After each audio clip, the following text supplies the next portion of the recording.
there and like buy land nearby, you know, in a year or so, once we have a permanent location.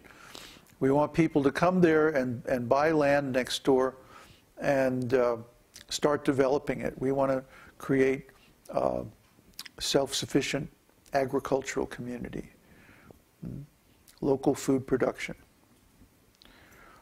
So, you know, that's one thing you can do. Another thing you can do is you try to improve your standard of practice as much as possible. And we're going to be going through very difficult times.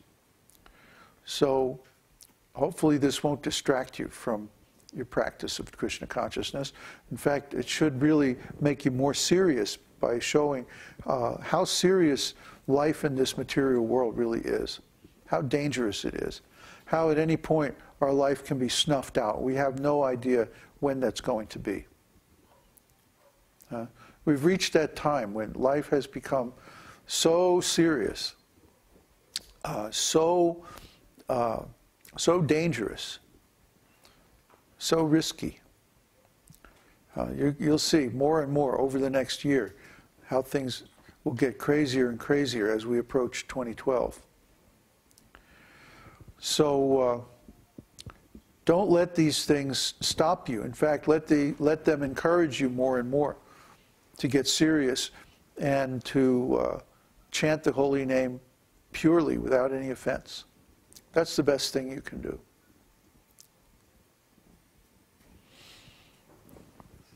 That's it? Okay.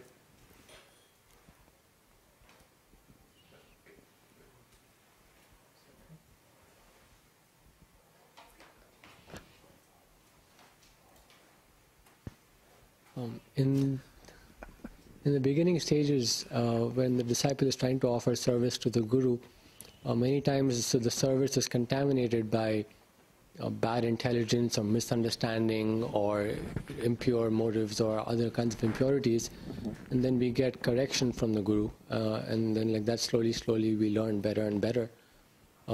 In your case, after Śrīla Prabhupāda left this world, did you ever find yourself floundering about, is this service acceptable to Śrīla Prabhupāda, and did you get direction? No, I never had to worry about that.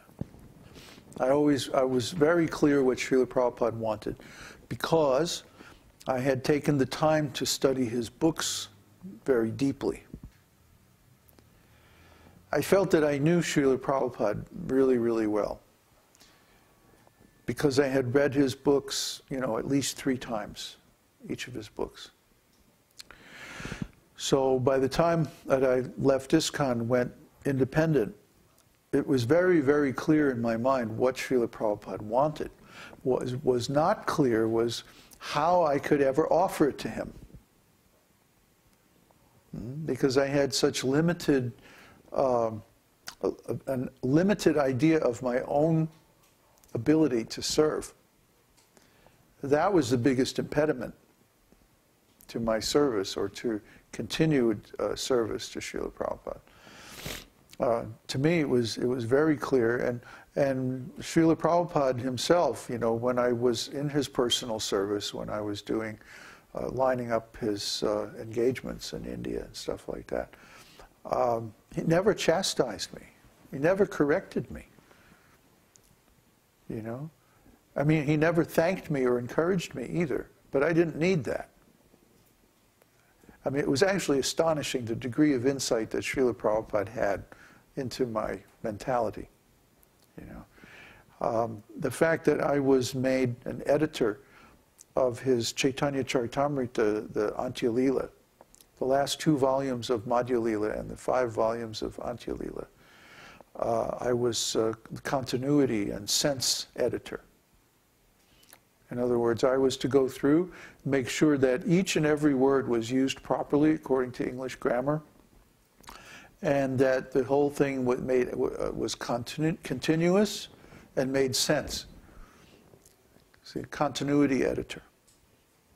And in other words, if there was a gap in the logic or something, maybe we had to go back to Śrīla Prabhupāda and say, we need a little explanation here about this and that, so that the reader doesn't get lost. And I had to do that a couple of times. And, you know, then also sometimes there were big discussions about the wording and which precise wording should be used and according to English grammar and stuff like that. And these things, I never personally presented them to Śrīla Prabhupāda. This was always like the senior editors did that. It was just my job was to raise the issue and then they would take care of it. But anyway, I had to literally study every single word of Prabhupada's most advanced writings. And after that, and then I went back and read all of his books again with new eyes, you know. And I felt that I really understood Śrīla Prabhupada, his mission, his purpose, everything, really clearly. And this was borne out later by my experience in India. So then, all the same time, also when I met with his sister Pishma, just shortly after Śrīla Prabhupāda's disappearance, you know, she confirmed this, that I had understood very, very well. So, see, it's like, it's tough for me sometimes to understand how a devotee could misunderstand. Because Prabhupada has taken so much trouble to express everything with perfect clarity. And if we simply take shelter of Śrīla Prabhupada's books and study them carefully, then we can get that same clarity, that same understanding. So why should there be any question about what the correct philosophy is, or what the meaning of Prabhupada's books is, or how we should serve, or what we should do? And to me, that's all like been perfectly clear for over 20, 30 years now. So it's very hard for me to understand how a devotee could misunderstand any of that, because it was so clearly and perfectly expressed in Prabhupada's books. You know, so if sometimes I seem to lack patience for devotees' misunderstandings, it's because it's very difficult for me to understand how anyone could misunderstand. It's, you know, Prabhupada did an excellent job. And he had expert help, expert editors and expert publishers and like that. So those books are, you know, as clear as they can possibly be. All we have to do is actually read them and study them. Clear our misunderstood terms, you know, keep the dictionary open by our side, look up those words, you know, get the exact definition for each and every word.